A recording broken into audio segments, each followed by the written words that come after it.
Kanwil Ditjen Perbendaharaan Provinsi Aceh. Kanwil Ditjen Perbendaharaan Provinsi Aceh dan BPS Provinsi merupakan mitra yang saling berkoordinasi dan bekerja sama dalam hal penyediaan data-data yang kami butuhkan dalam konteks pelaksanaan tugas fungsi kami.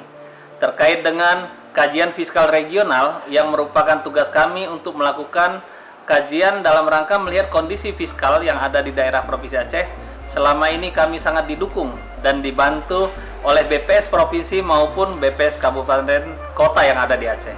Untuk itu, saya selaku Kepala Kanwil Ditjen Perbendaharaan Provinsi Aceh mengucapkan terima kasih banyak, terima kasih yang sebesar-besarnya kepada Bapak Wahyudin selaku Kepala BPS Provinsi Aceh yang sudah mensupport kami selama ini sehingga kebutuhan-kebutuhan data yang kami perlukan bisa secara cepat dan mudah kami peroleh.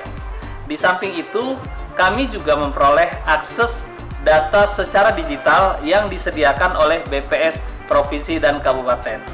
Untuk itu, kami sangat berharap kerjasama yang sudah dilakukan selama ini semakin kita tingkatkan, semakin kita jaga, sehingga fungsi, koordinasi, kerjasama semakin menguatkan kita dalam pelaksanaan tugas fungsi kita sehari-hari. Sensus Penduduk 2020 mencatat Indonesia.